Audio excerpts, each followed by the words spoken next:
webcam. Uh, what's up, everybody? My name is Dell. This is Dell on Movies. Thanks for hanging out with me. And if you've been here before, thanks for hanging out with me again. Welcome to episode number 46 of Movie Swap. And tonight's guest is somebody I owed him an appearance, even because he had me on his show way back when I was first getting on YouTube. And I ever since that day, I'm like, I got to get this brother on because he's one of those guys, and I'm glad to have him on today. A lot of you who are in my community, you know him from Heat Street, where he had people showing off the wildest, craziest stuff. And I'm talking about none other than Mr. Jagoda Blue. What's going on, man? Hey man, what's going on, man? Thanks for having me on. Absolutely, absolutely. We were talking backstage, and I'm just gonna kind of continue the conversation a little bit, but I did mention that I was gonna mention this to the good people. You have a very big day coming up. You want to tell everybody what's going on? Yeah, so the end of last year, been kind of working and life, and then I actually got engaged last year, so I'm planning for a wedding right before the summertime. So, right now my time is split between work and planning, and I try to sprinkle in a little bit of collecting here and there. I actually did some buying today for the first time in a while, so it actually felt good. So hopefully, soon I'll be able to join you guys back in the community a little bit more active. But All right, we yeah, all looking forward to you, but take your time, yeah, do what oh you got to yeah. do. We'll be around. We looking forward to it. I'm gonna talk to you about Heat Street in a minute. But you Mhm. said you did some buying today. You mind if I ask what you picked up? All right, so I went on Walmart because I haven't had steelbooks in a while. So I actually bought a decent amount of steelbooks today from Walmart. Some ones that I've missed that came out, probably last year and a little bit of this year. And I know some of the Walmart, like Walmart steelbooks now that we have to call them, they've Yeah. been selling out. So I bought Little Monsters, the one that's coming out, one of my favorite childhood movies. Picked up Kickboxer, um, and I did the Jeepers Creepers one. Finally got the Walmart Steelbook exclusive of the last Equalizer movie.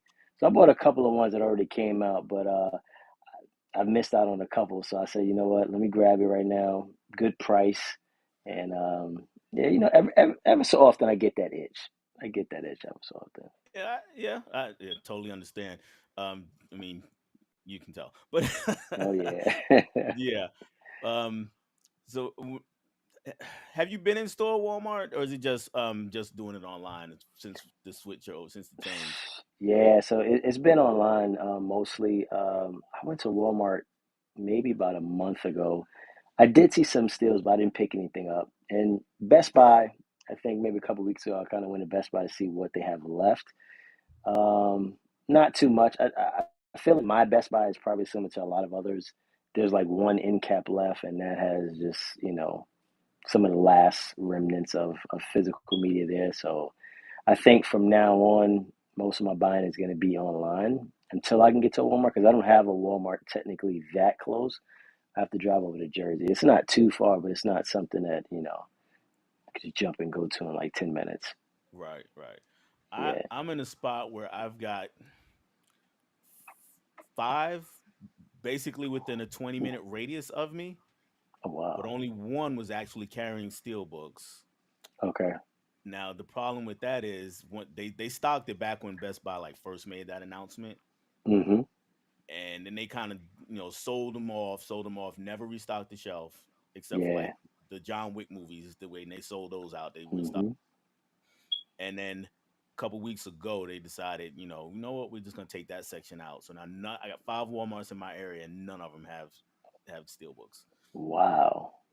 That Yeah, sucks. I was about to say, man, you super lucky, but nah, they're not even holding the still books. Jeez. nah. Yeah, and I So mean, they're ramping them right now. Like, I mean, I'm looking at, April 2nd, I think there's like six, seven still books in the same day. And, I'm kicking myself because I missed out on the Wonka steelbook that just came out, and then also the Marvel steelbook that came out, a couple weeks. I missed I on know you both. can still get the Marvels one online. I'm not sure about Wonka. I can't for me though. Like everything around me, completely gone. It's like sold out. So it's weird. It's like certain areas maybe you can, but yeah, it's Okay. Yeah, Wow. it's wild. I thought Walmart.com. They just pulled up nationwide. I guess not. I wish. That makes I no wish sense. they keeping it slim over here, man. But it's okay. I'll get my hands on it at some point. Wow. All right. So let me just quickly we talk about Heat Street. So for anybody who's in my chat who's not familiar with Jagoda's channel, it's been inactive for a while, so I understand if you haven't, if you're not Mhm. familiar with it. But the flagship show was Heat Street, and he had Mhm. a bunch of collectors on. Once he even showed me some pity and had me on. I don't have anywhere near the heat that some of these other people have, but it's just Nah. basically just showing the most unique or extravagant pieces in your collection. And I just want to know how, one, how'd you come up with that, and then two, what Mhm. was the wildest thing that you remember seeing, whether it was you, whether it's either the wildest thing you have or what you saw somebody else show. Yeah, so Heat Street came about because like I'm a fan of collecting in general. And I love seeing people's collection, big or small, like everyone has like a different taste. And so I was thinking one day, I was like, man, like, I was watching somebody's video and I'm just, ooh and eyeing over their collection. And then I think I was having a conversation with someone and I realized that a lot of us is in a community that collects movies. We also probably had a prior collection before movies at some point. We don't usually talk about it. So I was like, it'd be cool to have a space where people can come up and kind of just show off, what's out there, what's been out there for a while, because, some of these, the rare ones that have been shown on the Heat Street, it's like 5, 10 years ago it came out. And there's so much that has come out since that we forget about all that stuff. Right. So I was like, you know what? Let me start inviting people on, seeing what their collection is. So that was the first idea. And then it was the idea of after, let's say 3 or 4 rounds of showing it off, let's do miscellaneous where you can pick anything else that you want to show off that, is a part of you as a collector in general. Um, so once I did that and I got, the got the green light of going and I got the people on it, man, the stuff I've seen was like, it was crazy from, extreme rare collections to busts to these one clicks, but then to seeing old basketball cards, old wrestling cards. Man, I can't tell you what's the craziest thing. I somebody pulled like one of the first video game systems ever made, and it just like blew my mind. Because like I said, I mean, well, prior to movies, I used to collect basketball cards, Marvel cards, and I still got my video game system. So, when everyone's showing those miscellaneous things, man, I'm like legitimately sitting there geeking out. Like this is crazy. And I tell people, I'm like, it doesn't matter like what collection you get. Like, there's something in your collection that somebody's gonna find interesting. You know what I Right. mean? It's not always the big stuff. And so for me, I enjoyed it. I was a fan up there while still showing off my stuff. So, it was fun. I plan on bringing it back definitely. Okay. Um, but yeah, for sure. It was a fun thing. Yeah, it was definitely a fun thing. Um, the other thing that I really enjoyed watching on was not in your channel, it was actually 4KD Ray. Hmm. You and him and one other collector who's I'm blanking right now, but you guys had kind of a roundtable discussion you were doing like every month or every other month or something for a while. Oh, you talking And about a symbol yes, that's what I'm talking with about. Assemble. Ben Buster and Cal and Cal Daly. Thank Yeah, you. yeah. That's who it was. Yes. And Cal Hmm. might be in the chat here. If he's not, he usually pops in at some point. And I Yeah. apologize, Cal. I blanked on who you would you being one of the people. But Hmm. yeah, how those and you guys had some good topics that you discussed. You said, how did it come about? Yeah, how did that come together?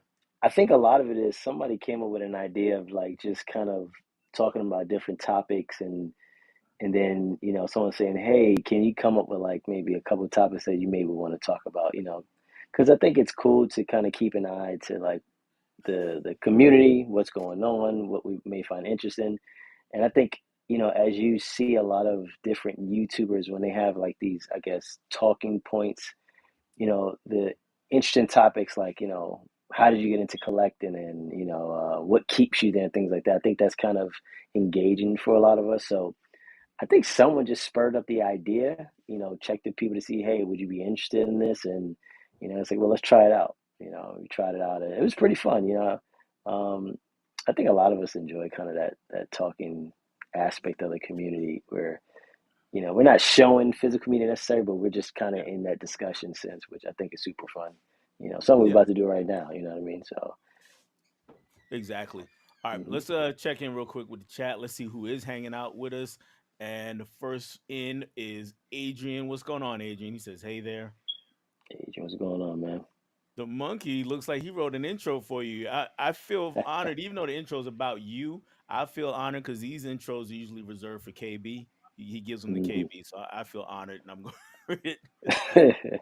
To the creator of Heat Street, the one whose wonderful series inspired the likes of Tim Talks Talkies, Movies with Ryan, Jeff, Side Hustle Cinema, and everyone else, you made a better YouTuber collector.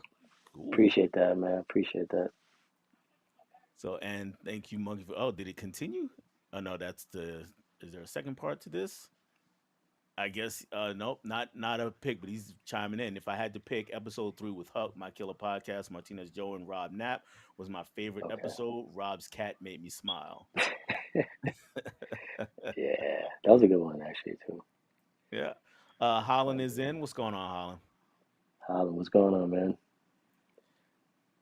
Movie Hunter 2020 is here. What's up, man? He says, evening, everyone. Honor. Smash that like button. Absolutely. Absolutely. And he says, hey to Holland. We got a bunch of, we got some more haze back and forth. He's talking to other people saying, hey to the monkey. And got hey to Adrian. Let's see. I blame Movie Hunter for my buy-in today with all those steelbooks. Oh, man. Definitely his fault, man. Yeah, he's the steelbook king. That's for sure. Oh That yeah. is definitely for sure. I do not try to keep up. Whew. No, you can't keep him Hunter, man. Hunter, I don't. All right, Monkey Hunter, says the stream will be fire. Thank you. I hope we live up to the hype. absolutely. And we got some more. We got some more flames there. Mika is in the house. She Mika, says, "Hey Mika. everyone." She's glad to see Jagoda. Hello, hello. How are y'all?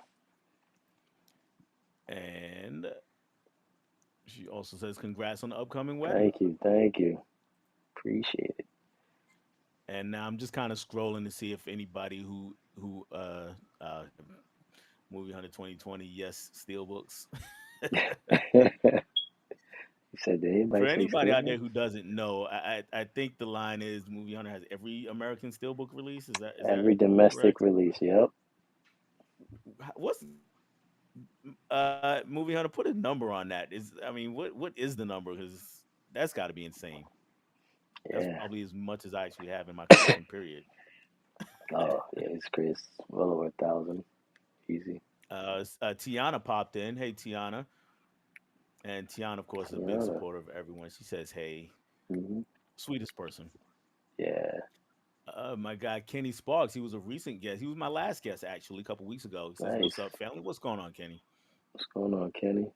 He had a live stream last night, or he was on Hmm. Zack Attack Reviews last night, and their live Okay. stream. They did a great job. Catch the replay, anybody, if you are up to it.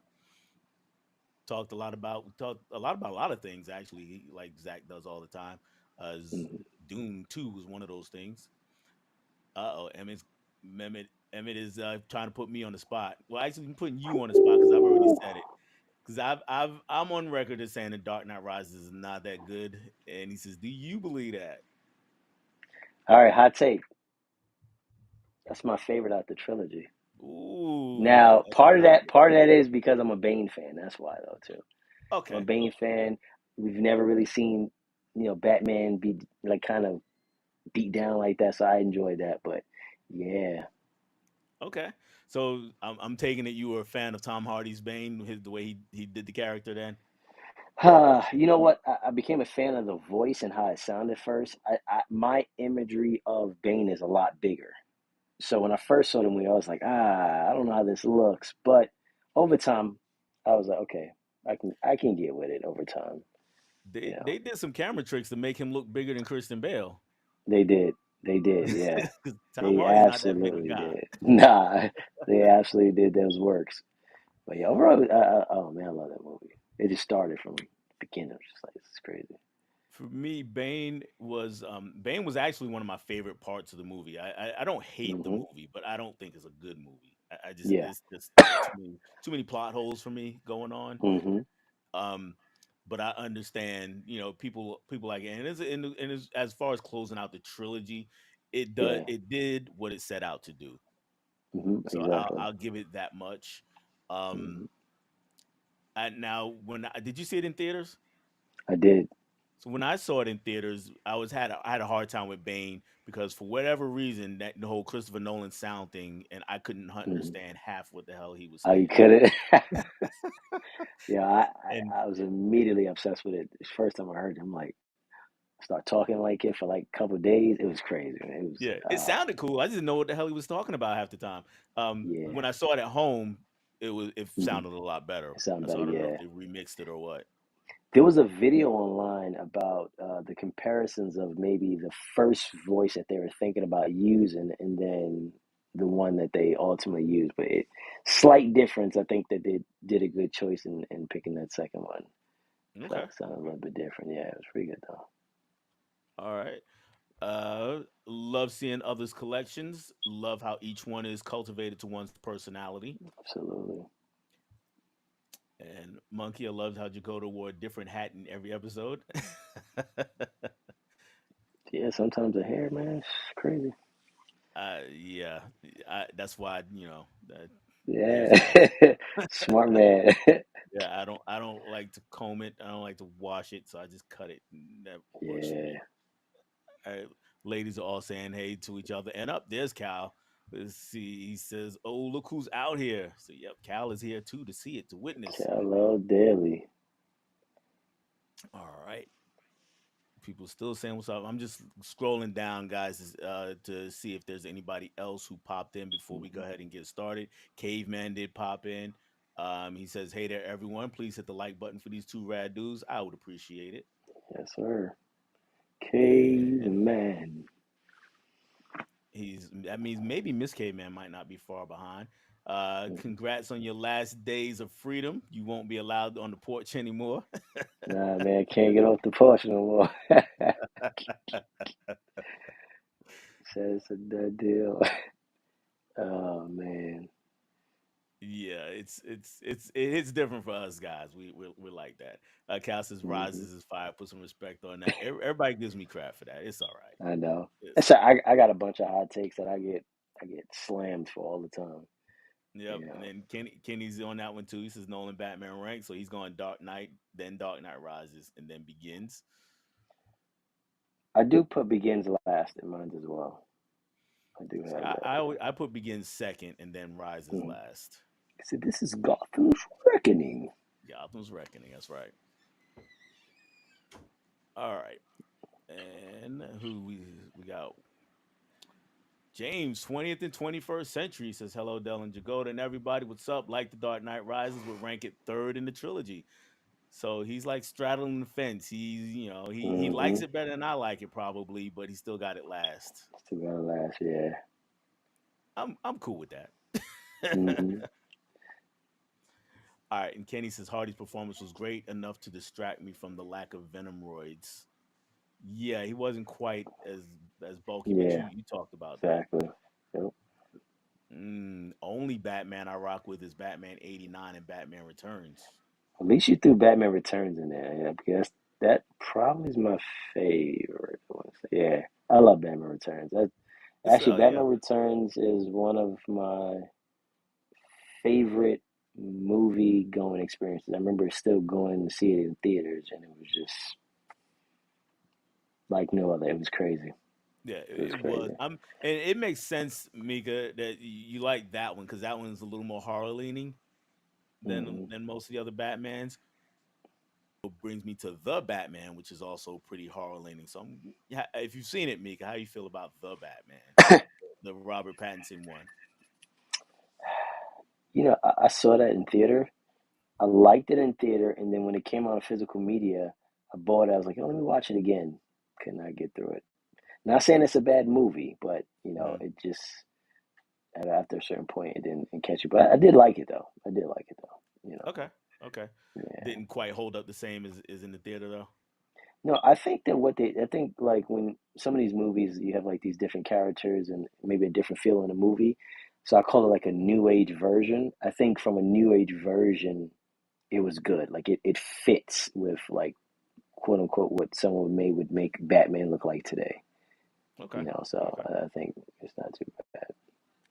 Okay. Kenny, it took me half the movie to finally catch Bane's accent. Yeah, that's kind of where I was with it.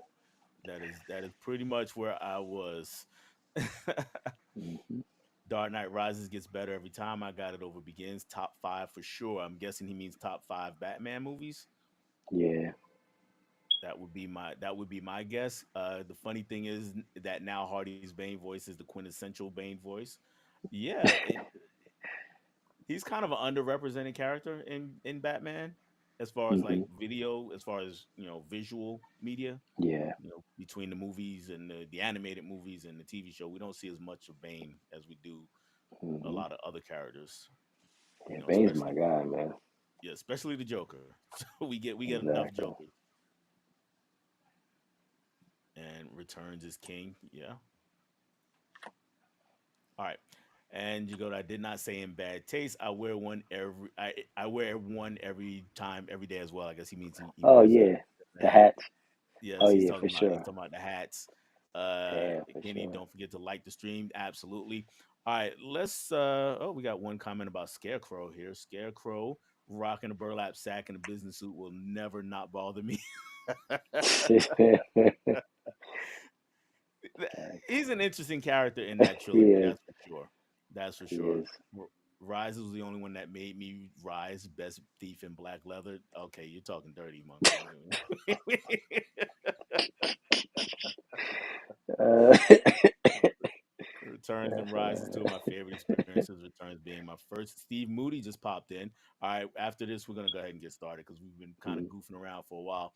Just fell asleep three Yeah, times trying to make it through the Batman. Oh, okay, okay. long day. I will.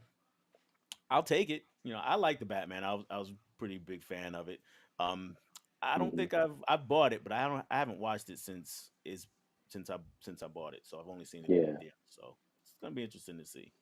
yeah. All That's right, good. I'm gonna turn the floor over to you, sir. If you would just tell everybody about the movie that you made me watch. Yeah. So the movie I picked was called Night Catches Us. Anthony Mackie and Kerry Washington. I think Wendell Person is his name. And this for me was a blind buy when I first learned about the movie years ago and I bought it.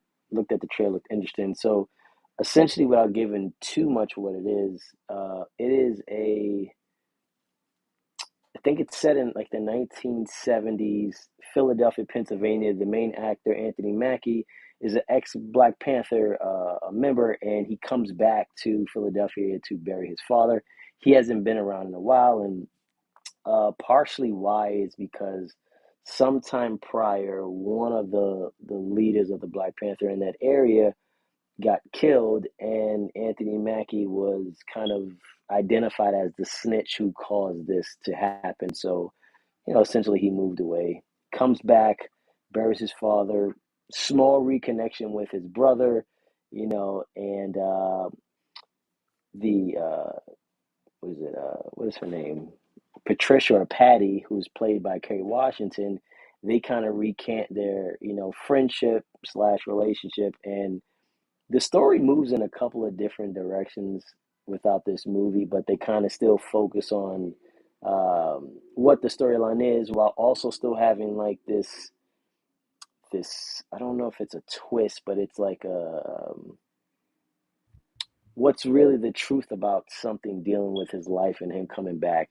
So I like the way that they kind of journey through that, while also showing the conflict between him and, at that time there were some of these ex Black Panther or Black Panther members that still lived in the area that still had, issues with him because he was a snitch. You can imagine at any point in time being a snitch anywhere is not a thing that anybody wants to be. So it kind of just shows his progression there. And, they dive a little bit into Patty, Kerry Washington's character, as how she's, working, I think, as like a legal aid, also, helping the community out, and so there's a lot of dynamics that go on in there.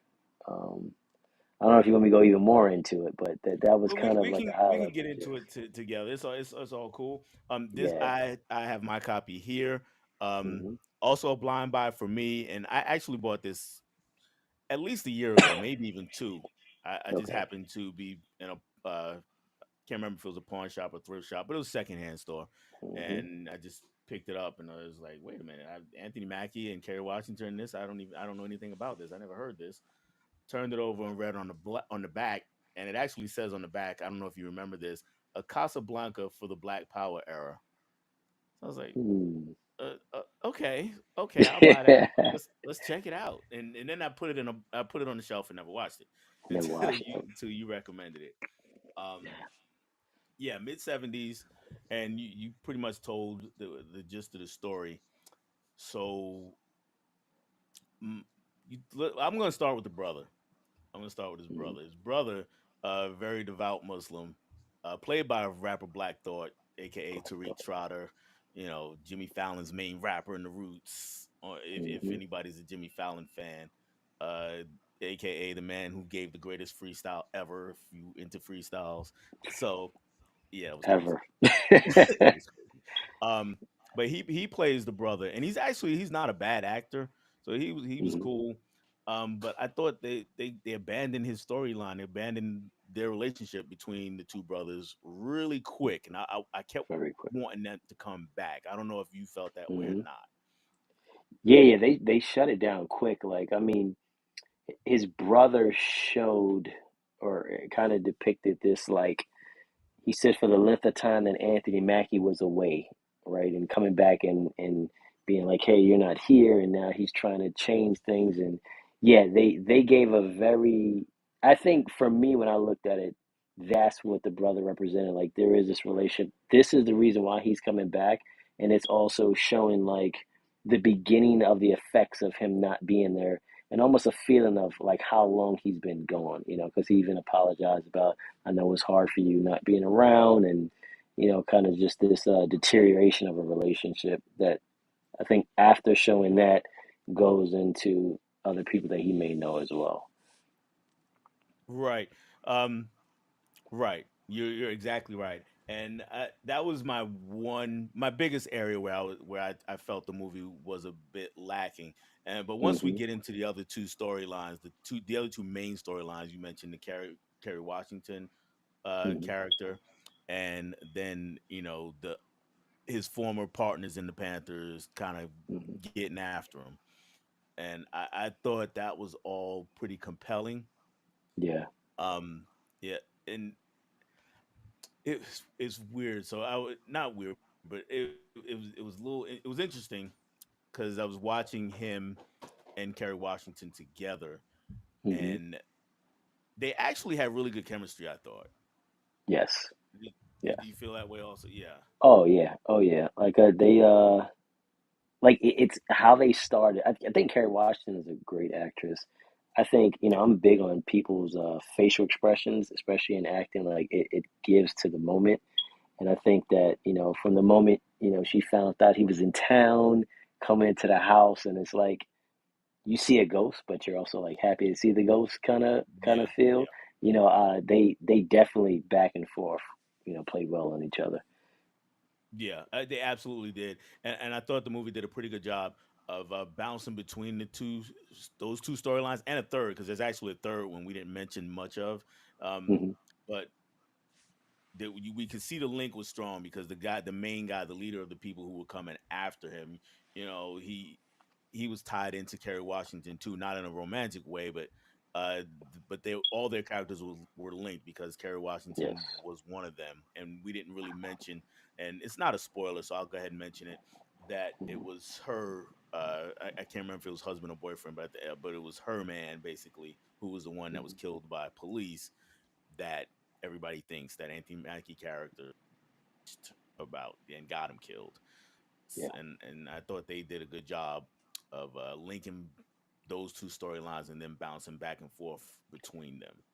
Hmm.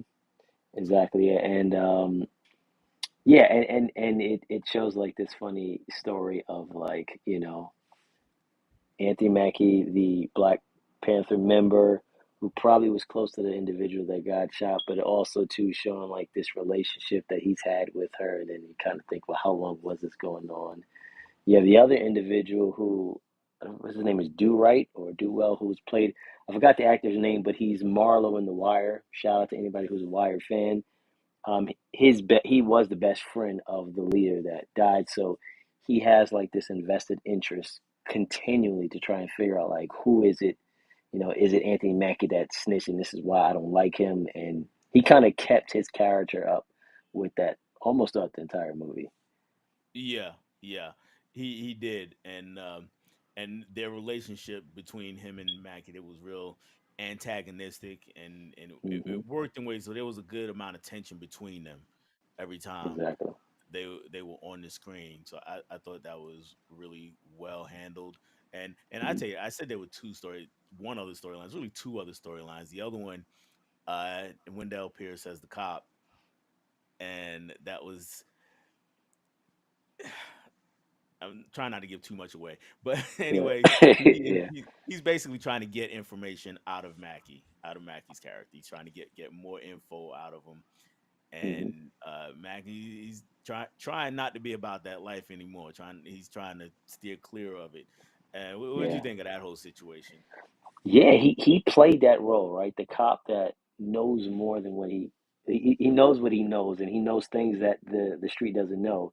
And one of the reasons why he was able to be effective in that position is because the one the one I guess secret that Anthony doesn't want to come out, even more so than Carrie doesn't want to come out, the cop knows. And because he knows this, he's able to play on Anthony Mackie's character to try and force him almost as an informant to do certain things. And the cool thing about that storyline too is that that tied into towards mid near in the movie, that kind of coercion to try to get Anthony Mackie to do something actually tied into um Do Right, the other character, Right. him understanding and him seeing something that just occurred to understand what the truth, like the truth came out to him through Anthony's and Mackie's, disregard of doing something he was supposed to do. So they instead of it coming out blatant and someone admitting something, what I liked Hmm. is that they played on a scenario, a buildup of a scenario to show one of the main characters like, hey, this is actually the truth, and it almost leaves it up to an assumption or interpretation as to whether, when he realized the truth, did he also think about the other party and who it actually could be and things of that nature. So there's a lot of things there with that. I kind of like how they played on that. Yeah, I did. I thought they did a great job with that. And Wendell Pierce always delivers. You know, Always, he's a great character, one of our great character actors, and doesn't get enough credit, I don't think. 100%. Um, but anytime he pops on up on the screen, I'm like, oh yeah, he just made the movie a little bit better. So Oh yeah, oh that's yeah. what he always does. The other storyline that's going, almost parallel for a lot of times, but it is linked to the Kerry Washington's character. It is linked to Patty. Is Bostic, and he's we're not like 100% sure of his mental capacity right from jump. Hmm. We do know that he's heavily influenced by the Panthers in his area. He seems to be early 20s, maybe Hmm. 1920, somewhere in that area, and he's like making, trying to make a living doing, odd jobs, and has run-ins with different people, Yeah. uh, including the cops a lot. Hmm. And uh, I think the storyline works, and it definitely works for as ties in with things at the end of the movie. I just wasn't always the biggest fan of the actor. Okay. Okay, I was like his performance came kind of little seemed a little wonky to me. Some of his line deliveries were a little off, Yeah. and I don't know, seemed too intense. and I get why, I get what he's trying to do, Hmm. but just felt like he was like overdoing it a bit to me. So I don't know where you stood Okay. on him and his character. Um, so I guess once we were introduced to him, like you said, there was this idea that maybe, he could be suffering from some type of, mental condition, but he's still functionable. He still can Yes. function, he still can, do all these things, but he could be highly impressionable. Like you said, Black Panther was kind of his thing, but it wasn't more until the end where it kind of became a bit radical. And so I think with a lot of things, he kind of played on it really well. But I get what you're saying. Like some of the scenes and some of the things he said and things like that could is like it's like that's a lot. Right. Like what Yeah. what was it meant to be that way or not? But um, yeah, I think it's also interesting that they kind of plugged him as connected so closely to Kerry Washington. And him kind of, if you think about it, him doing very similar things and what I do think is, now that I'm thinking about it, I'm wondering when in the movie when they start speaking about the leader that got killed, they start talking about him being really radical and doing something crazy, which I think is what ultimately caused a lot of the stuff with the whole snitching Right. and stuff. But I wonder, in the capacity he was in and what ultimately caused him to do what he did, was it very similar to what this gentleman was going through, reaching that same conclusion and doing that same act? Yeah. Yeah. Um, Definitely so. So yeah, they did. Like I said, writing wise, they did an excellent job Hmm. with this movie. For the most part, my misgivings about the handling of the relationship between the two brothers, like I said, that's my only real thing. But I thought the Yeah. rest of the movie, they did a really good job with the writing of it, Hmm. and the acting, other than my feelings about Bostic, was also really strong. And I mean, they had a great cast. I mean, we had Mackie, we Yeah. had Kerry Washington, we had Wendell Pierce, and the gentleman who plays Do was it Doolittle or Do Right? He's actually really good. I've seen him in a few things, and he's really good. Yep. Hmm. Um, so there was they carried the script, and they gave earnest performances. There wasn't you didn't feel like anybody was phoning it in. Exactly. Exactly. Yeah. Right. What do you think So about the daughter? the daughter, she was a little iffy, but she was also really young. So I'm Okay. not, Yeah. so Yeah. Yeah. I'm not gonna, put too much on her. So it Yeah. wasn't like one of those kid performances where I was like, oh man, she's gonna win an Oscar in the future. It wasn't that. It was Yeah. just a couple of times. It was like they could have got another take of that, maybe, maybe Hmm. did that a Yep. little bit better. But I mean, she Yep. was fine. Yeah. Yeah. Yeah. It's the same. Same. Yeah. Okay. Okay. Hmm. Cool. Um, Let me check and see if anybody here is talking about this movie. I do want to highlight, go back to one other Batman comment. Kenny brought up. He says, "If I never see another Joker rendition again, I'll be fine. Give me Clayface, Man Bat, and a better Mister Freeze." So yeah, that's a lot of us feel that way. But Joker's the bread and butter. Joker's the money man. So Oh yeah. we're gonna get more Jokers. That is for sure. Automatic. Yeah, that's automatic, and and even Yeah. Kal-El just confirmed Joker for the sequel. All right, Mika, haven't seen this one. Can't wait to hear your thoughts. I'll have to add it to the watch list. Yeah, yeah, definitely. Hmm. And is it damn Wakanda don't got snitches? Shoot. Well, I don't know. I don't. Well, we got. Well, I wouldn't say maybe not a snitch, but we definitely got one traitor for sure out of Wakanda. Hmm. in in that first movie. Yep. Shout out Daniel Kaluuya played that role. He's definitely the man though. This is loaded Lux got him. She gonna get this work. Yeah, I think Cal's talking about Loaded Lux's freestyle over Black Thought's freestyle. I watched it. I'm gonna have to disagree. Yeah, nah. I'm gonna Black have to Thought disagree. just went crazy, man. Yeah, Lux for now we're gonna go hip hop for a second. So anybody non hip hop out there, I'm sorry, but for me, Lux Yeah. is. it was a lot of clever word plays, but Hmm. that was my deal. It was real clever, and he rapped for a Yeah. while, and he got real theatric doing all the movements and stuff, but he didn't say anything. Where Yeah. Black Not Thought, Black Thought. he has style and substance, and didn't take a break or a breath for seeing Nothing. different characters. Yeah, he felt like he went 10 minutes straight. He's just like, still going? Yeah, exactly, exactly. You could see the sweat start forming on his head, and Yeah. it was nuts. But Lux was good though. I'm not discounting Lux at all. Hmm. All right, Cal did see Night Catches Us. He says it's good. Nice. Falcon was a Black Panther. How about that? Exactly. Exactly, and it Low even key. ties into the show Falcon and the Winter Soldier, where they got heavy into some black topics throughout that Mm. series. I don't know if you watched that one or not. Yeah, that was a good one. That was a good song.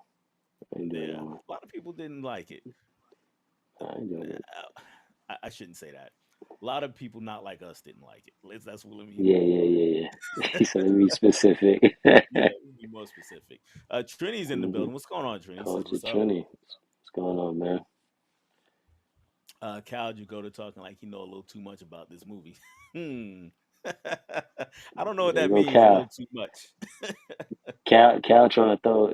Cal's an informant, so I'm just kidding. That's that little inside joke thing he got. Oh Okay. man. All right. Cool. All right. So back to the movie since we Yeah. that's what we here for. Mhm. Um. One last comment.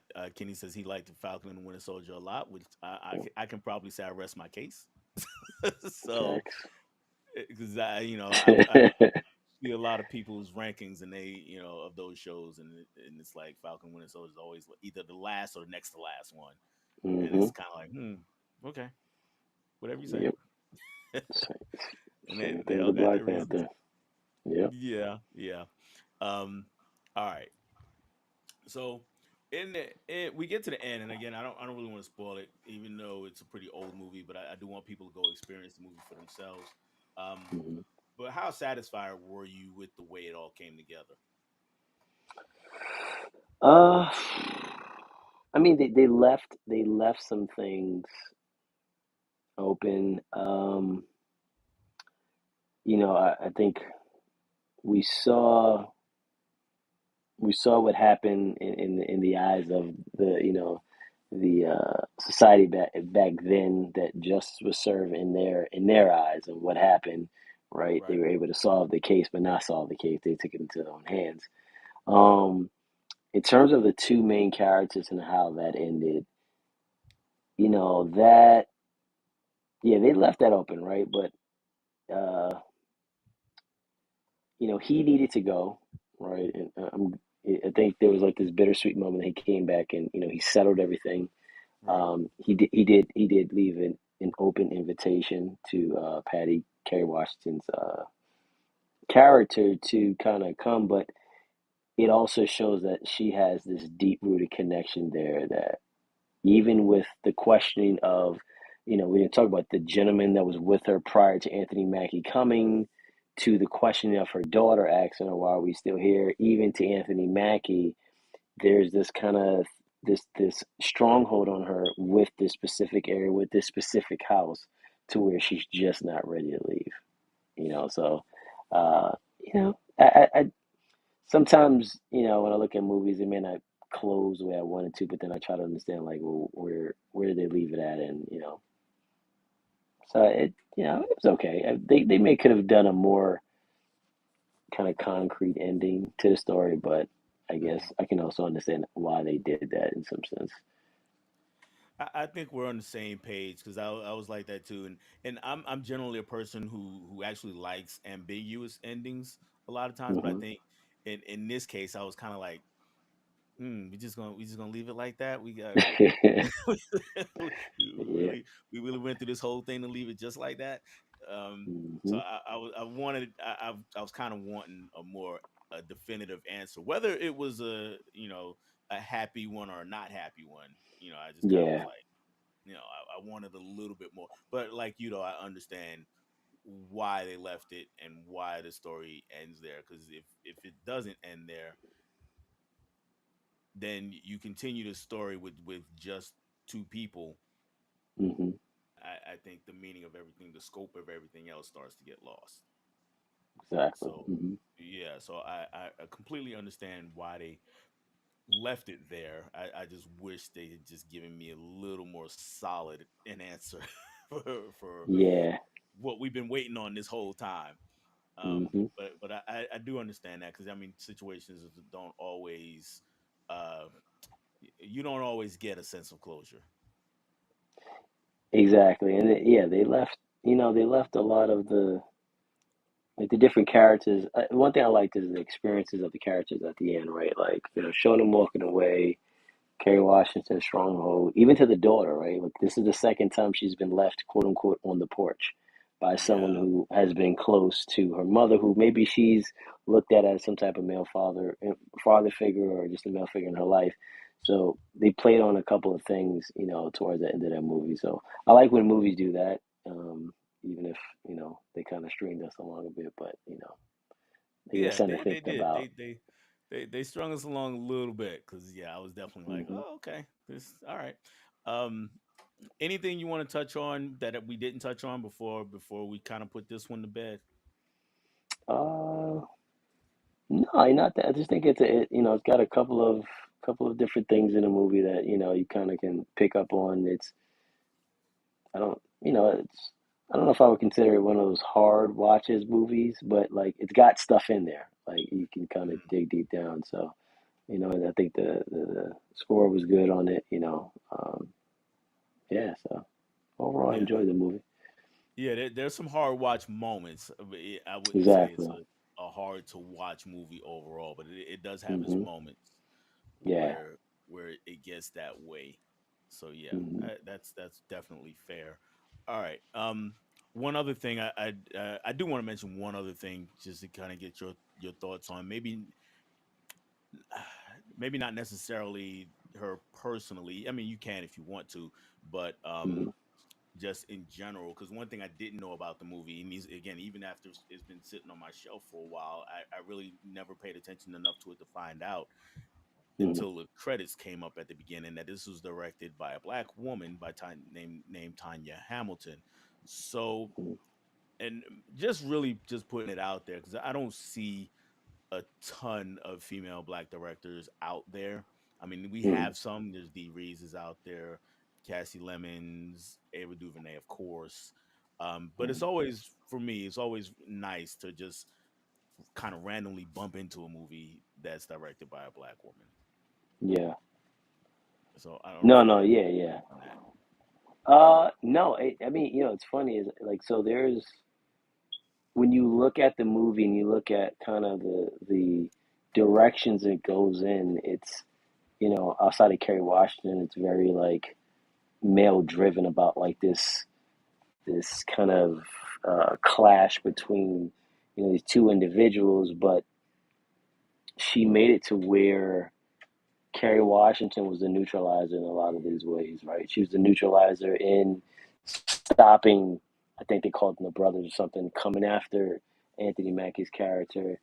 And I think that, you know, from the perspective in which the story was kind of told, it was interesting to have a black woman do that direction, because again, it was a lot of very uh, male-based things. Like even some of the scene shows like this kind of male bravado moments between these characters, but she still hit it, and again, she still put that kind of softness on it in a Hmm. lot of these moments. So I think it was pretty creative on her part. You know, Yeah, and I'm gonna presume to speak for you for just a second because yeah, when you say softness, I don't think that you mean like we. I don't think you mean weakness.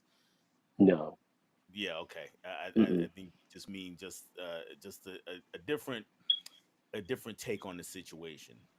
Exactly, yeah, because in those moments they had like that male bravado that like we're not even thinking kind of, and then you bring like this level-headed perspective in it, and it's kind of like okay, this is more. like evened it out a bit. You know, it wasn't as rigid in some of those scenes. It kind of came in its own sense. So, and Kerry Washington, I believe, right outside of the daughter. I mean, they showed Black Thought's wife super quick one scene, Yeah, super but quick. you Yeah. know, Kerry Washington was really the only kind of female presence there throughout this entire movie of, you know, which is interesting. It's interesting. So the ability to do that, you know. Yeah, yeah, absolutely.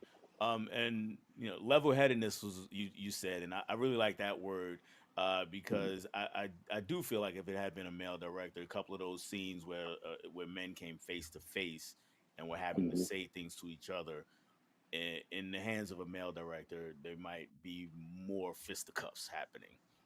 Oh yeah, absolutely. So, And so yeah, somebody was, yeah, yeah, and something it's like crazy would have happened. yeah, we're gonna learn our lessons through this fight though. It's not Hmm. it's not always gonna be let's we say our piece and still manage to go our separate ways even though Yes. we're still at odds. And not that there's not, there are a couple fights in the movie. Yeah. So it's not that there's not, but I don't think is as volatile as it would be or as it could be. No, there was definitely a emotional maturity aspect in there of like gentlemen or two individuals getting into something, but having the ability to, on more than one occasion, talk it out. Right. Again, it got physical, but the ability for reconciliation on some level Hmm. kind of led to that, like, you know, we don't need to always take it all the way there. Like, you Right. know, in our nature, we take it to a specific level, but to still have that maturity to, as in some of the scenes, put like, have the conversation, like, try and hash out things, or because something makes sense, to step away from the situation and just leave it as such, you know. Yes, yeah, to step away from it. All right. Mhm. I'm gonna give my final thoughts on the movie since this is my first time watch of it. Um and my overall thoughts on the movie, this is a good movie. It's absolutely worth a watch. Um it's yes, it deals with Black Panthers, but it does it in a way that's really in their wake. So the aftermath of the Black Panthers. So it's not like a Mhm. direct deal. It's not Judas and the Black Messiah. It's not we're in the thick of it with the Black Panthers. Is that largely the time has passed. They're still around. It's the mid 70s. They're still around, but largely their time has passed, and it's kind of transitioning to whatever they're going to become next. And we're kind of dealing with the aftermath of all that's happened in between the late 60s and the 70s, early 70s. So Mhm. it's a different take on it from that aspect. And I really enjoyed that. Like I said, I enjoyed most of the performances. They were really good of the characters who really had something on the line in the movie. They were really good. And the pacing works. It's a bit of a Mhm. slow burn, but it's not one that just bores you. It kind of Exactly. pulls you into these characters, and again, actors help a lot with that. And you mentioned Kerry Washington, and you mentioned face acting, and she's just one of the best at that. She has just great facial expressions, even when Mhm. she's not talking. So uh, she helps you as a viewer uh, empathize with her character. Mhm. And so even if you're not necessarily on her side and in agreement with her, you do feel for her. And that's a big plus for what we find out at the end of the movie. Yeah. So then you don't automatically turn on her no matter which way you were going. You don't automatically go, oh no. I mean, I'm sure somebody would Yeah. watch it and do that, but Yeah. Yeah. Somebody's got but to do it. yeah, but you can understand, right? You can Exactly. actually understand and just getting into her space when she allows you in, when she makes all of those expressions, and then the way she delivers her lines passionately, it really helps. And I say that, and it almost sounds like this is just like some kind of sappy movie, and that's just not it at all. It's not a sappy Mhm. film. Um, it's You can tell it's a small film, and that's perfectly fine. I don't have any problems with that. So yeah, I really enjoyed Night Catches Us.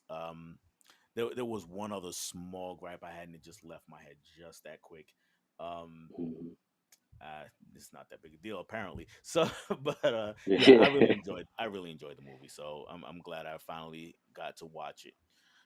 Mhm. And there was one other. Well, we've got a couple comments of coming up, and this one kind of cracked me up. I did saw it. Cal said, "Never forgiven Anthony for that whack ass Tupac role he did. He played him. He played him in Notorious. If anybody doesn't know." Yeah. Um, so I'm gonna put this out there for Cal though. Was his role as Tupac worse than the guy who played him in the biopic? 'Cause, Mm. all eyes on me. I did not like that movie. Not I Nah. hate that movie. Yeah. I don't know if you saw it. Did you see All Eyes on Me? I did see it. Yeah, it wasn't. Yeah. Yeah. They could have done better. Yeah, They could have done a it, lot better. yeah. It felt like Cliff Notes for Tupac's life. It was what it felt like, Hmm. Yeah. and it was like, and it was so fast, and I could go on forever about that one, so I'll not. Hmm. The Monkey Moon Knight was one of my favorites as a lifelong fan of 1999's The Mummy. Spent 2 months looking for Tower figures after that season ended. So yeah, Moon Knight was interesting. It was up and down for me. Um, Hmm. the best episode for me was the next to last episode, not the finale. The next to last one I thought was really good. Okay. I did not catch Moonlight. Okay, okay, One of the shows we backed up on. yeah, it's a for me it was up and down. Not one of my favorites of the Marvel shows. Yeah. But that's just me. All right. So we can move on over to the other movie, the movie that I had you watch. And guys, I never said this. I only had 2 episodes of Movie Swap in February. This a couple weeks ago, I had Kenny Sparks on, and now yourself. And Hmm. as it turns out, all 4 movies were quote unquote black movies. One of them was really a black lead actor more than a black movie, but that's fine. And I thought that was fitting for Black History Month. The Hmm. movie that I had you watch was a baseball movie. I'm a lifelong baseball fan. And this movie is Soul of the Game. I'm just going to go big for a moment so people can get a better look at it. Soul of the Game. And as you can see there, it's got Michael T. Williamson right in the middle. Blair Underwood and Delroy Lindo, their names are switched. So that's actually, um, well, all the names are switched. Actually, that's Michael T. Williamson, better known as Bubba from Forrest Gump. In the Hmm. middle, we have Delroy Lindo, better known as, I guess, more recently known for the Five Bloods. And of course, there's Blair Underwood. Um, Set It Off, L.A. Law back in the day, Yep. and this movie is sorry about that. This movie is kind of based on. It's really based on the true story of Jackie Robinson getting to the major leagues, but it's not 42. It's not a biopic of Jackie Robinson. He's Hmm. actually a secondary character in this movie. uh, Delroy Lindo as Satchel Paige. He is the main character.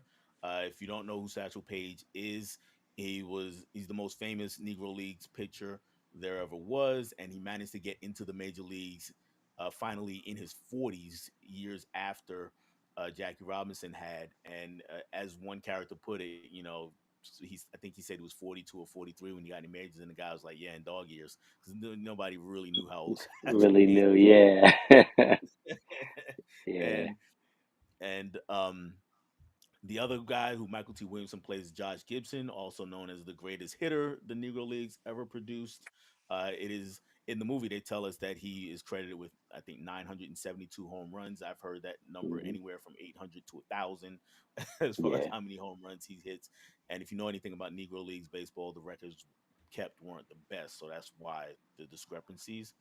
Um, but yeah, the deal is Branch Rickey, who owns the Dodgers in 42. If you saw 42, Harrison Ford plays that character, plays that person, and he of course sets out and brings in Jackie Robinson. Well, here we meet him as he's just deciding to bring a black player into the major leagues, and he sends his scouts out to find best fit, not necessarily the best player, but the best fit for the major leagues. Satchel is the most prominent player in the Negro Leagues. Him and Josh Gibson are the two most prominent. So he figures, if the Dodgers are sniffing around, they must be sniffing around about me. So I got to do everything I can to get to the majors. And of course, he's at an advanced age already, and has had some arm issues.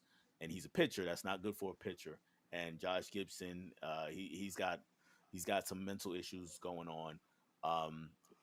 He and Satchel are really close friends, and of course, with Jackie Robinson being a new guy, there's some tension there. And eventually, when they find out the spotlight is more on Jackie, there's a little more tension from there. And I'll stop it right there. And for me, the this movie kind of lives on Delroy Lindo's performance. Hmm. And I think this is the first movie I ever saw him in back in the day when I saw it. I can't remember for sure, but I think this was the first movie I ever saw him in. And then Okay. everything I've seen him in, he's been fantastic. Whether the movie's good or not, he's been great. Hmm. Just at least in my opinion. So I'm kind of putting it out there for you. What did you think of Mr. Lindo? Oh, he killed it. So actually, I've never seen this movie before, right? Right. And clearly I've heard of Satchel Paige, I've heard of Jackie Robinson. I didn't know a lot about Josh Gibson, right?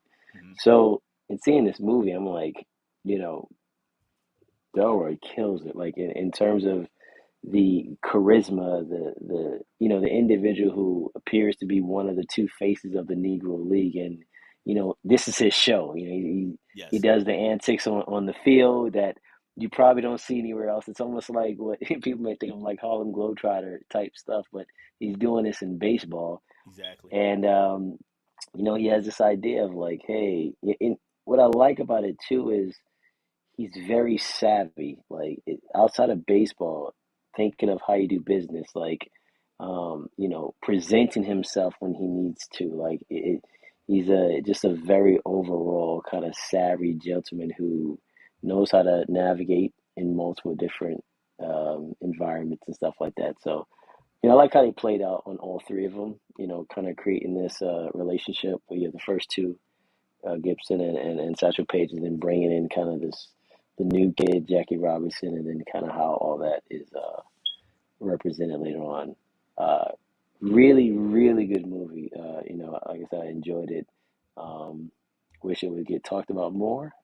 But great performance, great performance. Yeah, this was this movie. I don't think it ever saw theaters. I think this was an Hmm. HBO original back in the '90s when it came out. Okay. So that might be that's like one of the reasons that it doesn't Yeah. get talked about as much. Hmm. Um, but yeah, it definitely needs to be seen by more people, at least in my opinion. Uh, the other strongest part of this movie for me was the relationship between Satchel Paige and Josh Gibson. And how were you feeling watching that play out? As far as not necessarily, well, I mean, of course, how did you think? How did you like it? But just watching Hmm. it play out, how did it make you feel for these two guys? So it was good because it's showing it, one is a great pitcher, the other one is a great hitter. So naturally you have like this opposition kind of relationship, but at the same time you have this kind of behind the scenes friendship, so much so that, when the GM of the Brooklyn Dodgers or there's a win that he's looking for to integrate the MLB at some point and bring on the players from the Negro League into there, like he's the only person he told, right? Like because and he even gives him praise, like which sometimes you don't see a lot of, especially when it comes to athletes, right? Giving another athlete that you're playing against at that time praise, him saying he's probably the best baseball player I've ever seen. Right. So I think that they played on really good. They played on the relationship of Delroy kind of understanding um, Josh Gibson's health issues and being there for him and trying to keep him kind of on par so that they can make that move together. So I think a dynamic that we don't, there's a couple of dynamics. There is the athletic, the sports dynamics, of Hmm.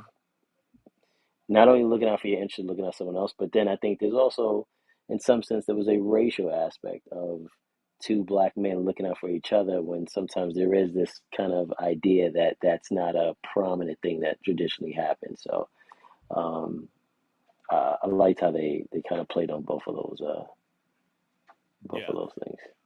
yeah, and in some ways it was in some ways, in a lot of ways, really, it was a big brother little brother situation, but it Hmm. was eh, it's not one where there's like a huge age gap between the two guys, even though there was an age gap between them.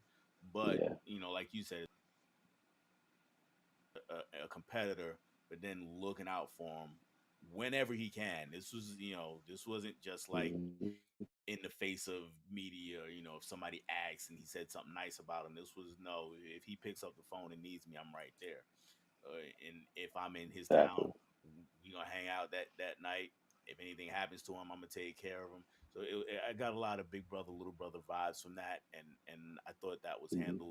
uh, handled really well, even when big brother knew that little brother was wrong, which was Yeah, which was interesting. It was like Satchel Paige is he's looking at Josh Gibson, and you can see when things start going sideways, he's kind of got this like, oh hell, here we go again. But at the same time, yeah, he's like, all right, let me step in and hmm, try to take the heat off him, try to get him out of here, whatever the case whatever the case yep, may be. So I really enjoyed that aspect, and I had forgotten about it because I hadn't watched this in 20 something years, so I had yeah. really forgotten about that. No, no, it was good. And then how they implemented Jackie in there, and it was interesting where the GM, what he's looking for, he's not looking for the best talent, like you said, he's looking for the best fit. And the play on Jackie Robinson's character as having this military background, having this ability to kind of be a certain way, and it being attractive to the GM overall. Yeah, I liked how they kind of set all three separate, but then in a lot of ways in that movie they kind of put them together more towards like the middle to the end, Hmm. showing like these three different types of personalities, and but all together in kind of like this unison move that I like. Yeah, yeah, they definitely did. They got it. They managed to bring them together. And one another interesting thing I found about Jackie Robinson's character was really how out of place he seemed everywhere he went, and Yeah. that's something that actually resonates with me personally, um, because it was all right. He's got this reputation with the black players that he's I hate to do whole well spoken thing. I mean, he went Yeah. to college, so it's almost like they view him as two steps from being white. So it's like he's not one of us really. He's the same color as us, but Hmm. he's not really one of us. And Yep. then of course on the other side, he's definitely not one of them because it's the 1940s, and we're talking about trying to Hmm. bring a single black man, which actually turned out to be two that year, but a single black man into an all white league. Uh, so he just always felt out of place no matter where he was. And I thought that Blair Underwood handled that pretty well, uh, given the situation, because that's kind of hard to pull off. I think Yeah. anyway. You just and not no matter where you go, you're just not quite one of those people, Hmm. but you still got to maintain your cool and try to fit in somewhere in some cases, and in other cases you got to kind of prove yourself, and I thought he did both pretty well. Exactly. Exactly. One end, yeah, like you said, wasn't necessarily fully accepted into the club. The other one, it's like, well, we know you're not us, but you're not as much of a threat to us because of these things as may another player we would pick. And then I love the way, like, they actually gave some time to show that process of them trying to bring him on, and him thinking like, hey, like legitimately questioning, do I want to be the first? Because the Right. GM was very upfront with him saying, hey, what you face there is not going to be anything. It's going to be anything like what you're about to face. We think you can do it, which is the reason why we're approaching you. And Jackie really, at some point, being like, I don't know if I want to be the first. Right, I want to right, make it there, but I don't know if I want that on me. And, a lot of times when you see these other, maybe movies or things about kind of our prominent leaders and things like that, I don't think sometimes they show those moments of them where they're legitimately taking in what's being offered, or trying to understand what the situation is to be, and them actually being like questioning, like, do I really want to be the first, really want to go through this process and deal with a lot of stuff. So I did appreciate them giving us some time in the movie for that, to show that. they. I'm glad you brought that up because that is a, a, a pivotal part because, like you said, he's got to accept the challenge. They just didn't snatch him up and say put a gun to his head and like you're playing now. He had to Hmm. accept that challenge, and his thought process is pretty important there. So I'm glad you highlighted that. Um, I don't think we ever got to meet Jackie's family, which is something I wanted, but Hmm. that almost neither here nor there because really the other relationships that they focused on was between Satchel and his wife, and then Josh Gibson and his girlfriend who is estranged from her husband, and that was an interesting combination. And I actually thought both of those were handled pretty well. Yeah. Um, what about Satchel and his wife? How do you feel on them? So, shout out to Sally Richardson Whitfield. Yes, Amazing, Sally Richardson. beautiful. Number Yes. two on my list. Number two on my list. But but no, I think I think it's very supportive of him. Working on that shoulder for him, kind of always kind of like encouraging him, and I think that, like, she kind of just represented that, like, that strength she needed, but then also kind of like, tell him like, hey, you need to rest. But then he's kind of that guy's like, when he finally says, yes, I will, he gets that call like, hey, we need you. We got a packed house, man. We need you. And he's just, this is what he is. I think it Right. represents a lot of sports greats, right? Like, it shows like what, weight could be potentially put on that relation, because Satchel being Satchel, it's like, this is like, I'm going for something, and this is just what I do. And, she's there kind of trying to tell him like, hey, you got to slow down, like, where are you trying to go? So, I think the it, she had like it wasn't a huge role, right? But I think that what she showed on the time that she was on the screen kind of gave like a pretty good, I guess, foundation for Satchel Paige, and what he was going through at the time. Josh Gibson's was a little bit different. That was a whole lot different. But Yeah. I'll say this, at least to me, let me know how you felt about it. I don't Hmm. think that she was any less supportive. I think she was also really supportive. Oh yeah. And she understood, you know, the things he was going through. At least if she, Hmm. I mean, she may not have like understood it like in medical terms or anything like that, but she Yeah. understood that he had some issues, and as much as she could be, she was there for him whenever he was going through that. Hmm. So, and yeah, yeah, well, go ahead. I'll let you speak to that, and No, then no, maybe. yeah. They kind of pinged her first, as I think they were talking about in the movie, like, oh, she's only there for his money or something like that. But then she's kind of Right, showing step by step, like, hey, I'm here, and I understand you. I'm supporting you, and like you said, I know what you go through. Like, hey, you're on the rooftop, bro. What you doing? Where's your clothes? Like, get back right, inside. And like, she's almost, what we talked about Delroy or Satchel Paige doing for him. She's like this extension of that, someone caring for him in these moments, and probably in those moments she's there more than Delroy is, because this right, is supposed to be his kind of lady at the time, while also having her, which I guess more towards the end of the movie they kind of brought in, but her side and what's going on with her, right. whether that played into her ability to be who she was to him or not, I guess that could be left up for speculation. But I think she did a really good job in also showing that kind of support for this kind of mega star. during that time.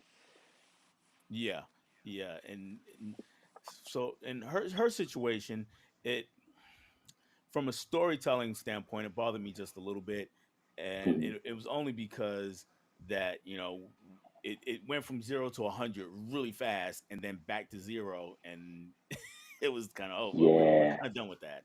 So that bothered me a little bit, and yeah, I don't know if you had that same experience with that or not. Yeah, they mentioned, right? They mentioned that there was someone else, but just wasn't in the picture. And then all of a sudden, out of nowhere, it's like doorbell ring, Mike Tyson, I don't want to give anything away. Yeah, And then it's like, whoa. And then, I'm thinking, oh, well, that's a done deal. They showing Josh out the window yelling and that answer. So you're thinking one thing, like, well, that's a done what's deal. gonna She's happen, done. right? But then in the end, you see her again and still being supportive in spite of what just happened. And, it's funny how they did that because it's like, wait, did he like get out, do that, and then go back in? Or like, I don't know. Was Right, that just like a right. one time thing? How is she there right now? The way because the way he was, Oh, you yeah. know, you don't think you don't get let out. So No, yeah. I thought it was a done deal for her. right, right. And so yeah, that was a little bit odd for me. Um, there's one other moment. I'm gonna see if you caught this or was it just the version I watched. There was really one other instance which struck me as really odd, and this was right at the beginning of the movie. When Satchel Paige is pitching to Josh Gibson. No, he's not pitching Josh Gibson, pitching somebody else first before Josh Gibson comes up. And he does one of these trick pitches where he winds up and he pauses and then he throws the ball. Mhm. But it was so clearly not Delroy Lindo who threw this pitch. So I don't know if Uh, you picked up on that. If you no, I saw it. didn't. Oh, No, they switched it I up. rewound it. I was like, whoa, 'cause it was. I Really. mean, it was one of those. There were now. Let me clear something up. From every other pitch and from every other angle that I saw in the movie, it's him, right? Hmm. They did some camera trickery to kind of hide the fact that he's not a real baseball player, but it's him. Yeah, In this exactly. one instance, they went wide, and when he winds up, I'm like, that dude is like 40 pounds lighter Yeah. and 20 years younger. Who is this guy? Who is this guy? And they show it, and he completes the pitch. He does that, and then you go Mhm. back, and it's Delroy Lindo. This was right before I think when they're pitching down in Mexico, Okay. Yeah. and he starts spitting the water up after that pitch. That was Hmm. then.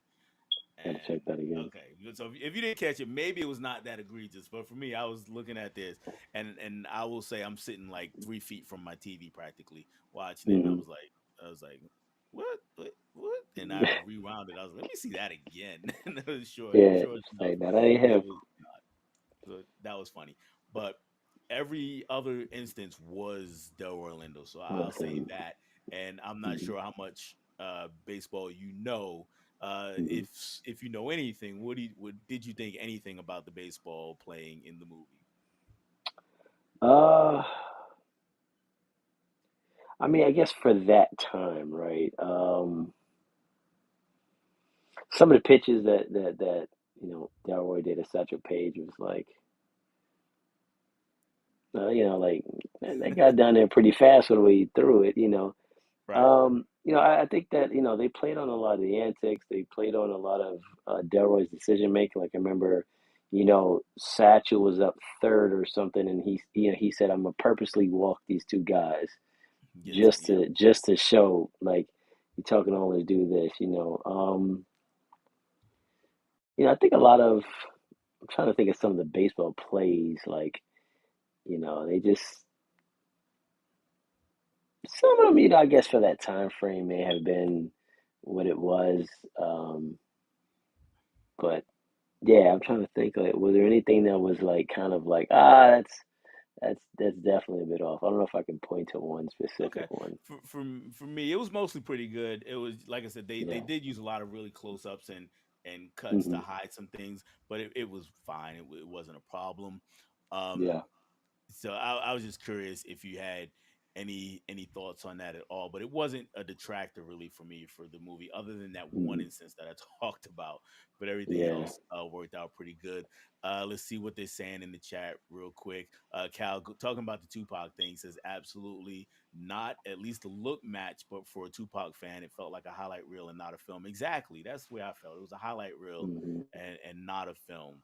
Um, yeah, it was Notorious was better. Straight Outta Compton was better. Um, those felt more Hmm. like films, even if Straight Outta Compton did get to be a little bit highlighty too.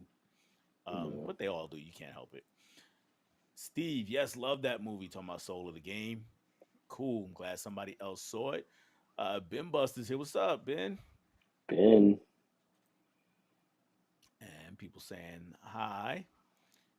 And Mika, great cast in this one. Yeah, absolutely great cast. I Absolutely. didn't mention Sally Richardson, but you did.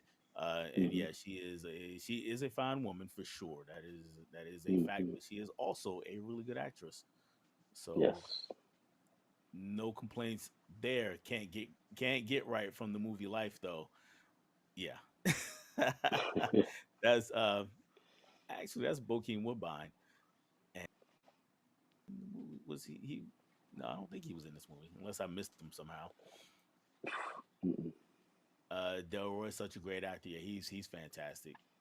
He was And great in Malcolm Michael X, T. man. Williamson was really good. He's up with that hat. Jagoda look like he can throw a fastball. Did that fastball twitch. There you go.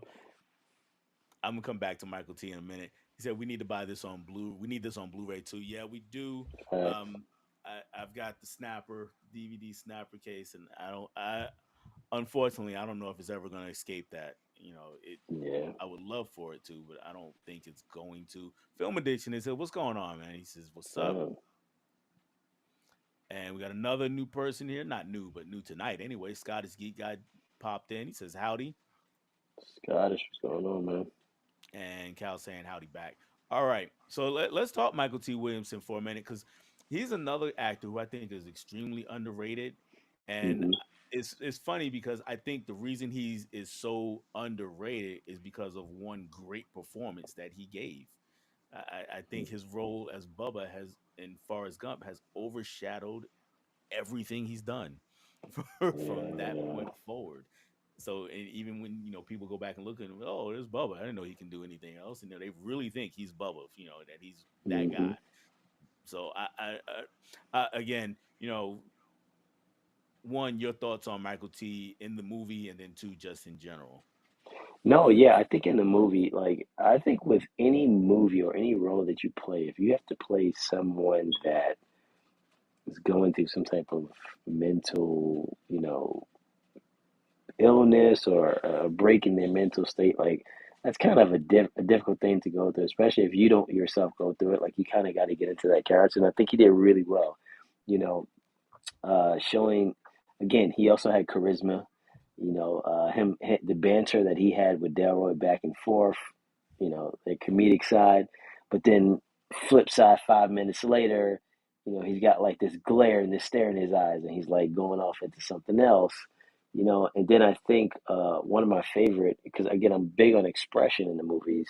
I hope I'm not jumping too far ahead, but Mm, when they were supposed to play the MLB team, right? The Negro right. League team, I guess, was the MLB team, and the game because of weather wasn't happening, and that whole scene afterwards when they were leaving, and this was kind of like Michael's moment, right? To really shine and kind of rise himself above all the information about him having like this mental illness, and him not getting that chance, and having that moment of yelling expression, but then also kind of just coming to terms with it at the same time. So I think like in that however long that was, that kind of switch of emotions from just kind of yelling like this is it to just kind of a realization like it's cool. I think his performance, you know, top notch in there, and I think overall as an actor, like he's Bubba. He's played, from just off the top of my head, what I can think of. I know he had a small role in Waiting to Exhale. He played the uncle in Mm, ATL, like kind of these different roles, but like you know, again, those moment roles, like I know in ATL when he was talking with T.I., like these moment roles of getting into it and like that raw, gritty feel of, trying to express a feeling and also showing like, hey, this is my regret in life. I don't want this in yours. Like I think he definitely is a really underrated character, underrated actor. Yeah, he to me he is as well, and I'm just gonna put this out for anybody who hasn't seen this movie, and only because you mentioned, and I've mentioned also about Josh Gibson having dealing with some mental health issues. Uh, Mhm. I think when people hear that, they might automatically go back to Bubba and be like, "Oh, well, see, that's what he does." But and it's a completely different thing. All right, Yes. with Bubba, we're talking about somebody who's on the spectrum, but Mhm. otherwise seems to be, perfectly content in life. Let me put it that way. Mhm. With Josh Gibson, we got somebody who clearly has a lot of demons and clearly has issues dealing with them. Mhm. Um, so he definitely needs help in that way.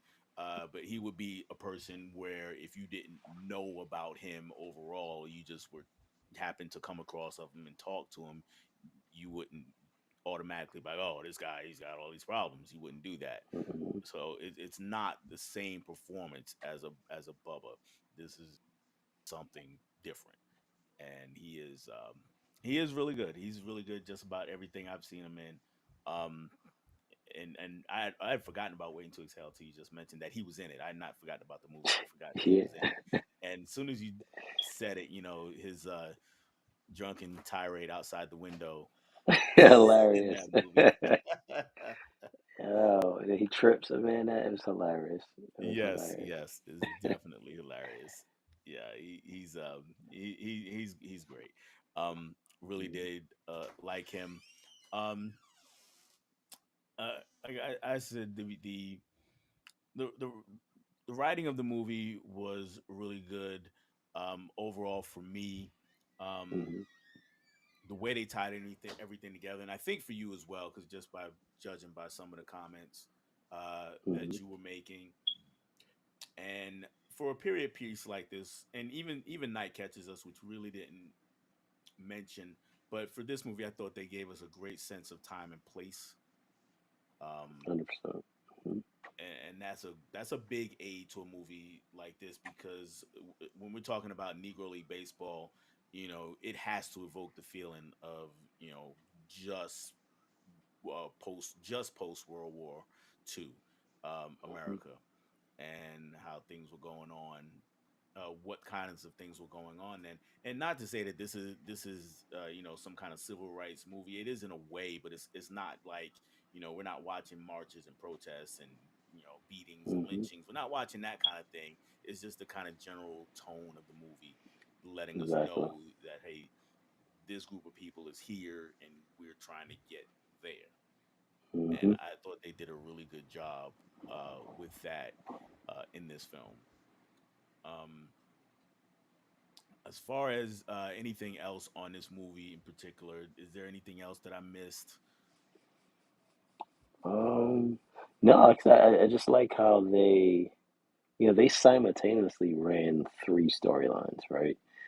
Kind of short, but ran three storylines that are intertwined. The ability to kind of choose out and pick Jackie. I think one of the kind of craziest things about it is like you have what one could argue the most talented one, which was Josh Gibson at this time, and just kind of just life just hitting him, right? Like in the Yeah, moments where he needs to shine, sometimes he shine. Like his, again, I don't know if his arm was hurt at one time, but he hit the home run with just one arm. I don't know if that was yeah, yeah, showboating or he actually was kind of hurt, but and then him getting to the point where it's like, hey, you finally get your opportunity. Your opportunity is no longer because rain, and now you can't show off your thing, and then now you having to deal with your mental health, and then ultimately him not making the major leagues, but him still being honored. I think he has he still has a plaque in Cooperstown, I yeah. believe. I He read up went to on the it, Hall of right? Fame. Yeah. He went to the Hall of Fame, yeah. So Mhm. and I think even on his thing it says something about hitting. somewhere Yeah, of like they gave him 800 home runs, something 972 like home runs that. as a 900, number. Yeah. yeah. So, yeah, the movie, written very well, kind of like you said, they're setting the stage of the time period which is in, but at the same time, they're not like focusing on it. Like it's like, Hmm. yeah, the goal is to get to the league, the major leagues, because there is due to what's going on in society, there's this kind of divide. But at the same time, especially, I would say mostly with like Delroy's character, like he's like, yeah, I'm not there, but he still coasts just as if he was there in some sense. So, Right. I definitely like that dynamic that they put. It's a great movie, great movie. Okay. All right. Hmm. I got one more person that popped in, and that's Latulo Moore. He's just guy here. What's up, Del and Jagoda? What's up to everyone in the chat? Glad you made it in. And we are getting ready to put the second movie away.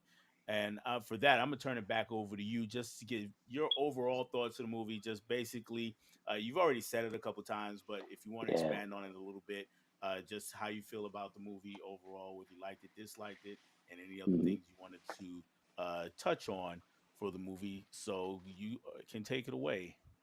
All right. Yeah. So I think overall, when you think about it as a sports movie, right? Fun movie, right? It's what you would want out of a sports movie: competitiveness, journey in the sport, and you kind of see the progression of the different players and characters and how it all plays out. Again, sometimes I feel like with most sports movies, there's always some type of tragedy. So this kind of fits in with that.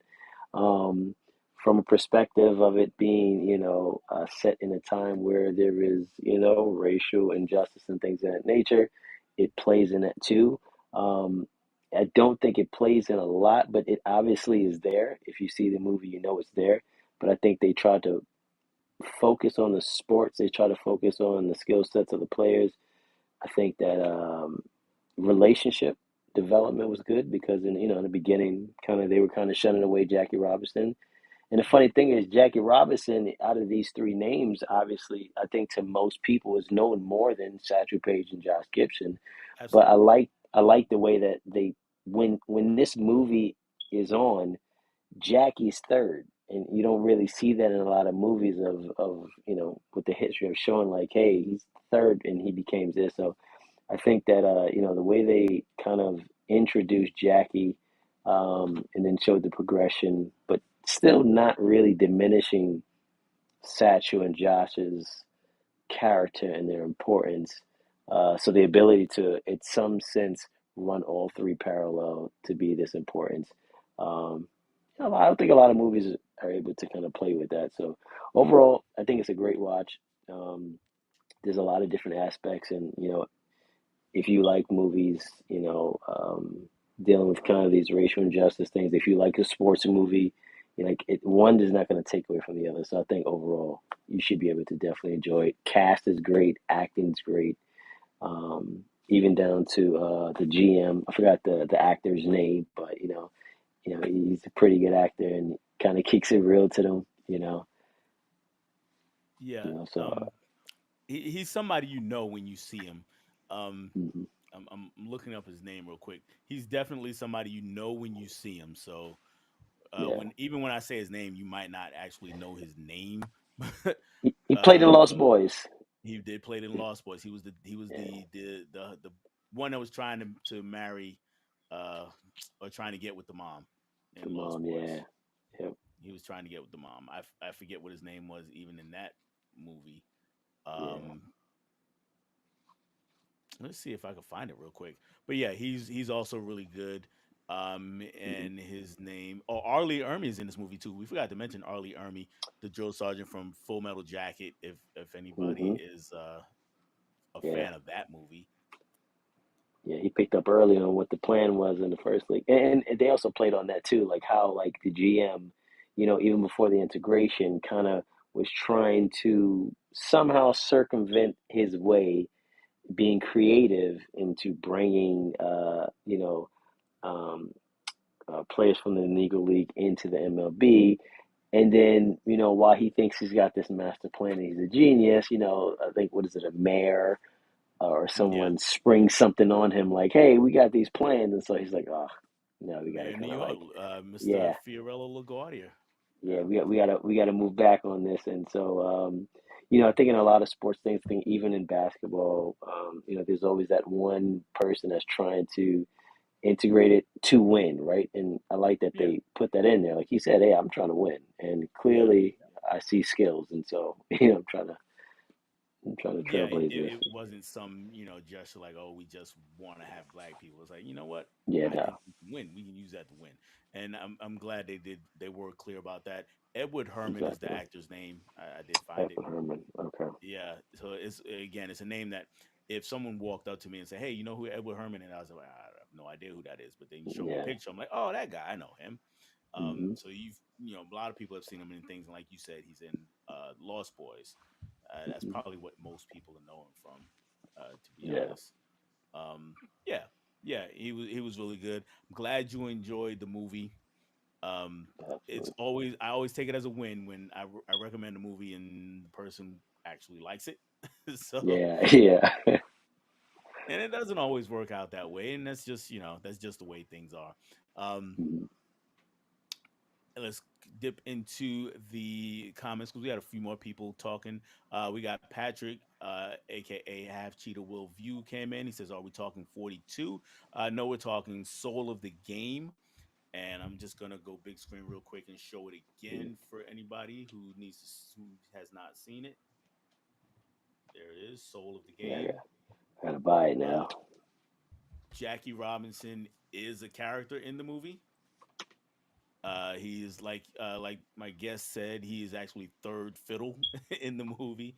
He's not the main character at all, even though it eventually becomes his storyline that causes the most disruption. Hmm. And Steve handled that for me already. He says Soul of the Game. And Mel Squishy, did I miss Mel coming in? Oh, I did miss Mel. Oh, I'm sorry, Mel. My Killer Podcast. What's up, Killer? Killer. So she is here, or at least she was here. I hope she's still here. If not, I'm glad you popped in. Either way, whether you are still here or not. And has people not liked the movie they swapped? Yes, I have not liked several movies that people recommended me, and people haven't liked some that I I've recommended them. So I'm gonna say, Cal, binge watch movie swap. Find those movies. Find those ones. I need the view time. Binge watch Yeah. some. Find the ones that people didn't like. So they are definitely out there. We definitely had some that one or the other person didn't like. Patrick says looks like a winner. I would say it is. Hmm. That cast is fire. Yes, it is Yeah. absolutely. And Mel is still here. He says I'm still hanging out. What's up? What's up? Yo, my killer. What's going on? And he says, "Damn, Dell, shaming people swaps. Hey, I gotta keep it. I gotta keep it 100. I just Yeah. can't, sit up here and just be like, I like it just because you said yes to come on the show. That kind of defeats the Exactly. purpose. I want honesty. I want that real. I want that grittiness. Give me all of it. If you don't like the movie, Hmm. I suggest, please tell me. And we still friends. So it's all Exactly. good. It is definitely all good. All right, so we're gonna go ahead and wrap it all up together in a nice little bow. And we talked about your YouTube channel a little Yeah. bit, and Cal just said just smile and nod. I can't do that. We talked about your YouTube channel a little bit, and I didn't mention that you are still somewhat active on Instagram. So if Hmm. you want to tell people where to find you, or if you do have any plans on anything coming up next, you can go Yeah. ahead and let them know right now. Definitely. Yeah. I'm gonna start being more active on Instagram, post some of the pickups I got. I would say after summertime, most likely I'm gonna try and get back into the YouTube space again. So that means that we'll be bringing back Heat Street. We'll be bringing back my Fave Five, and then I did start like a talking piece of just kind of having topics. I'm not sure about that yet, but I definitely want to kind of bring back Heat Street and connect with the community again and kind of see what everybody else still has because again, even though I haven't been active, I'm still an avid viewer, I still Google Gaga with people's collections. So, I kind of missed the space and definitely looking forward to it. And I want to thank Dell for having me on, man. Super fun. Always good to get a recommendation. And there's a bunch of movies he recommended that I was like, I haven't seen. So picking that was interesting. So I definitely got a list of movies to watch. Definitely appreciate it. Oh, cool, cool. I'm glad. And yeah, let me know what you think of those whenever you get around to them. We Yeah. got a few more comments before I shut it down completely. Patrick says that'll be a hard film to find. I'm sure it's out of print. Yeah, it is one. Now, if you go thrifting, or you might come across it because I do see it out every now and again. But yeah, Hmm. it's not one that I see everywhere. But Yeah. check eBay, declutter stuff like that. Somebody might have it out there. Trini just saying what's up to Mel. Cal says stop being scared, Jagoda. We got you. See, Cal always thought so. Nah. Jagoda got bigger things right now. You know. Mel saying what's up, and Pat, way to be creative. Yes, absolutely. Thank the Lord Dakota didn't hot take you. It's all good. Like I No, said, I, I ain't have nothing hot take for tonight. you got just got to yeah, okay. Hey, Trini, you next, man. Yep. All right, so yes, I'm going to put it to bed right now. We are done. If you want to see me for some strange reason, I'm not going to have a movie swap next week, but I am going to be on somebody else's channel next week. I'm going to be on Comic Book Movie Collector's Guide. That's my guy Troy. He was a guest on here a while back. We talked about Purple Rain and Bill and Ted's Excellent Adventure. So that was a fun episode. We got some movie in day, getting interviewed and having a good time.